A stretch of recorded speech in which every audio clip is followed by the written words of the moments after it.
yet another beautiful day out today. I don't know what the exact temperature is, but it started off about 9 o'clock this morning when I started everything at about, I don't know, 45 degrees. I believe we're somewhere in the ballpark of about 57, close to maybe looking at 62. I don't really care. All I know is that it's a beautiful day out today. And of course, you guys cheated, so you know exactly what we're doing today. I got myself a little pork butt. We're gonna get it on the smoker. Current time is 10:30, so we're gonna call it on at 10:30, and we're gonna smoke it. No wrap pork butt today on the silverback, and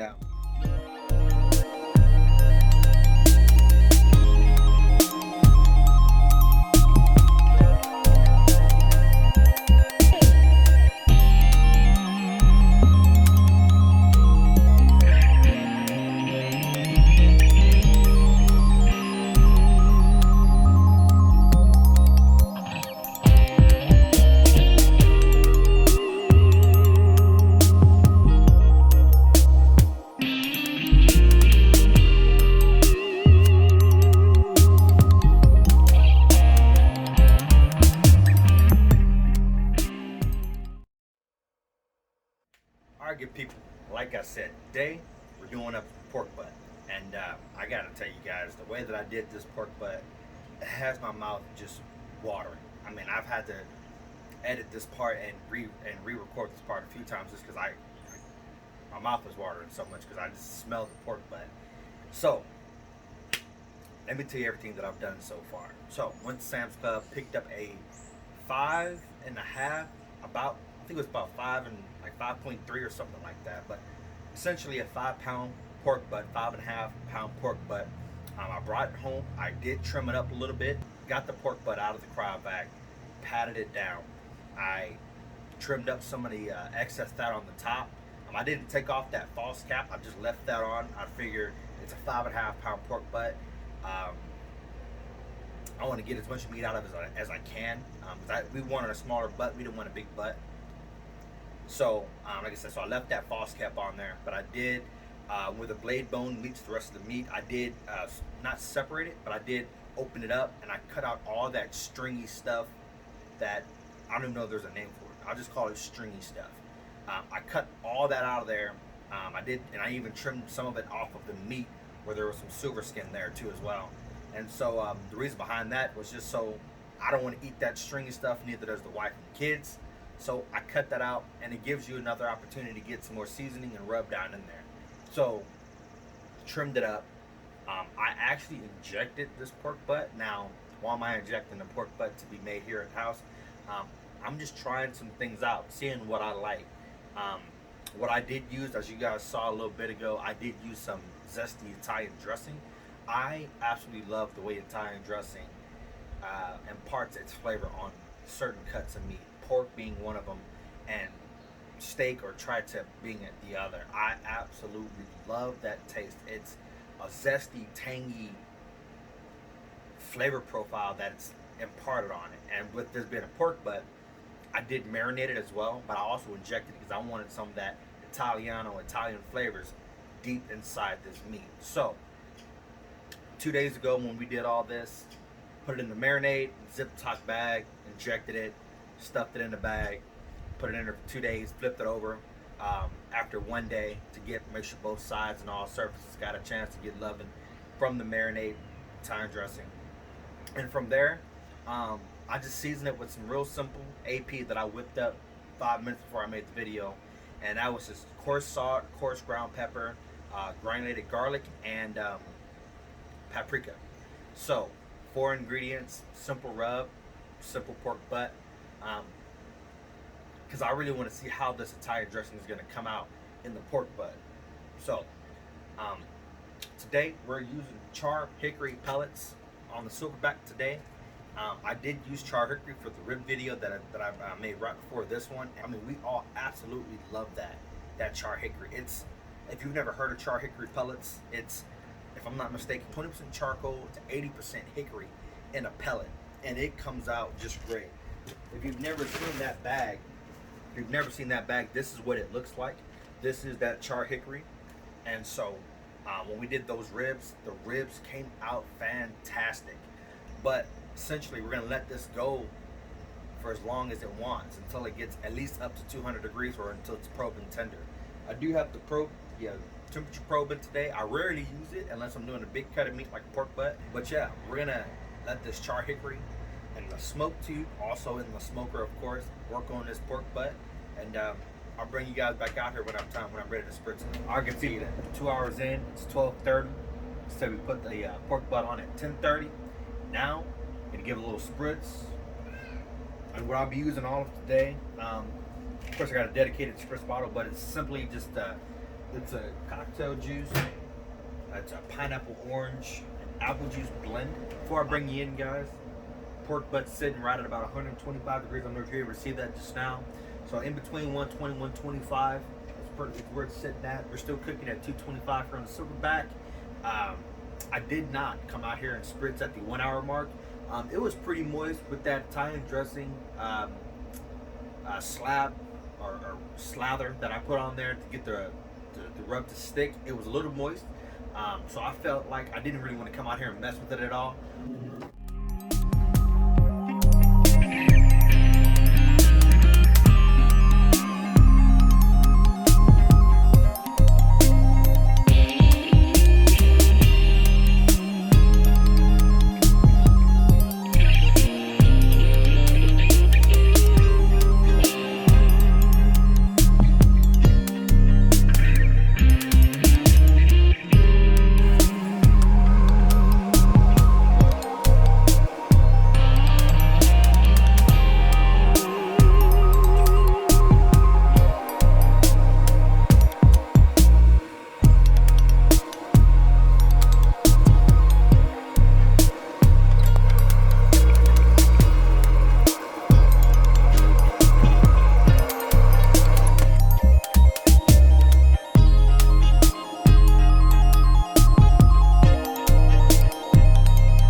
Good people.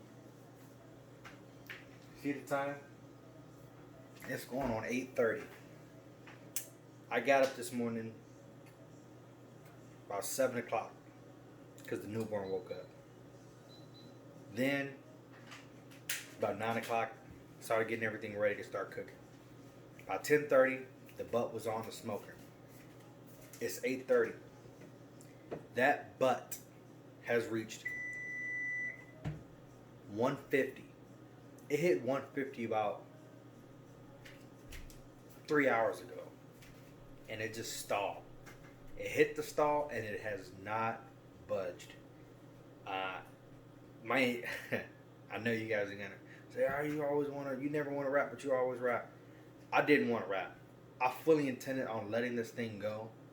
I had no intentions on rapping this butt at all. I mean, hell, if I was gonna rap it, I would have rapped it when it was hovering. I mean, it was at 140 for a couple hours. Then it finally got up to 150, and it just stayed there. If I was gonna rap it, I would have rapped it after I saw it only got up to 150 after two and a half hours. But I didn't, because I wanted to let this thing go unwrapped, because I wanted to get a good bark on there, which we have a great bark. I'll show you guys that in a minute. But I wanted just to go a no wrap butt. But this butt is being stubborn. So I don't know if it's because I was cooking at 225 this entire time. For the last, the last hour and a half or so while we ate dinner and while we got everything, I finished up the tri-tip video and everything. I just noticed that that the smoker was just running. It was running solid, just holding steady at 240. I don't know. I just think that char hickory likes to run a little hot, but it did get a little warmer here this afternoon. So, but not that. So I'm not too worried about that. But nevertheless, the butt never picked up a temp. So most pork butts, there's a little calculation out there that pretty much 1.5 pounds per hour will cook, and so this should have been done in 8 hours, which means it should have been done at 6. That's why I put it on at 10:30, or it should have been at 6:30. That was what I was guessing. But hey, barbecue is an imperfect science. What are we gonna do about it? Nothing. We're gonna keep on cooking because we all love barbecue. So, after I went out there to check it just now, I looked to see if I needed to add any more pellets, and I had I had an empty hopper, a completely empty hopper. I only really keep the hopper about half full, but I cook so many different things, and I want to try different flavors of wood, and I want to try to keep, when I'm done cooking, I want there to be as little amount of pellets in it so that I'm not getting whatever was the last pellet on the new food that I'm cooking, if that makes sense. So I ended up drying out the hopper, which that's cool. I'll just have to prime it next time I fire it up. But anywho, I'm gonna bring that butt in here and let you take a peek at it, and then we're gonna put it in the oven. Well, I'm gonna wrap it, then put it in the oven. So there we go.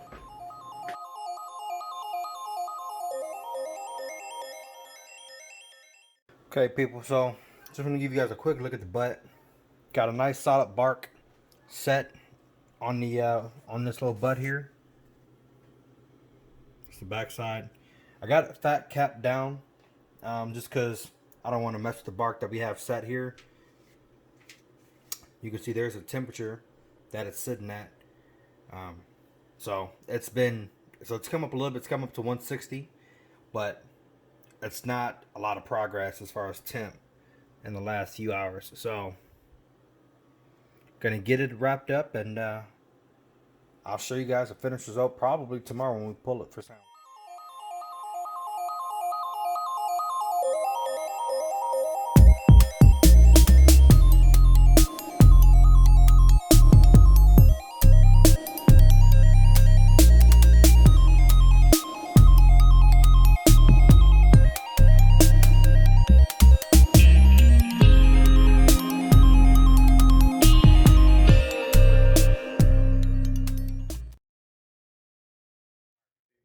Today's the next day, and as you guys can either see one of these times behind me, it's 2 o'clock in the afternoon.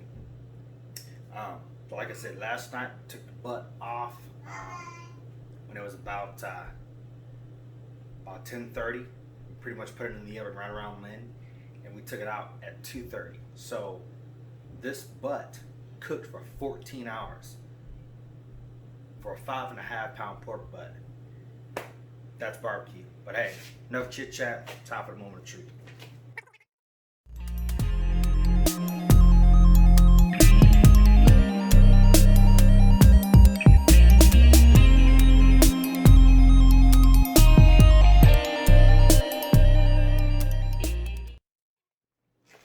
So as you guys can see, like I said, I took this out at I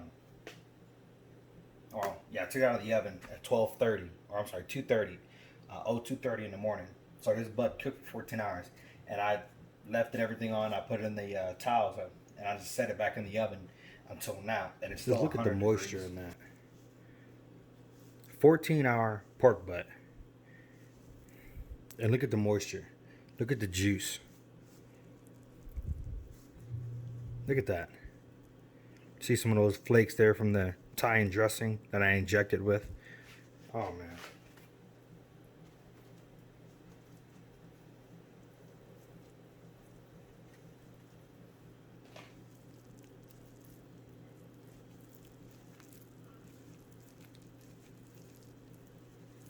Look at that.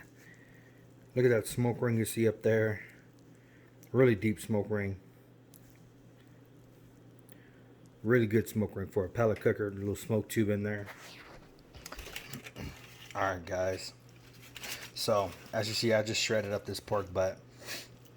This pork butt came out fantastically.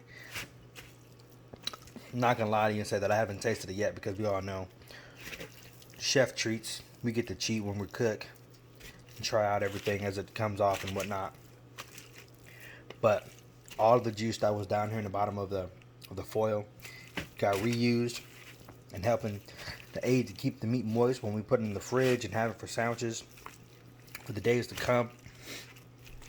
But I showed you guys how moist this was even before I re-dipped in everything and reincorporated all that juice.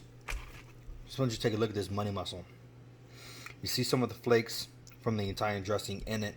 You could definitely see the smoke ring on it. This is awesome. This came out great. Here's another piece of that money muscle. You can see that bark that's set in. Great.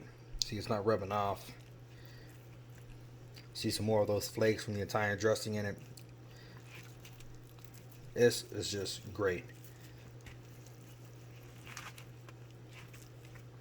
So tender, so juicy. So, here we go.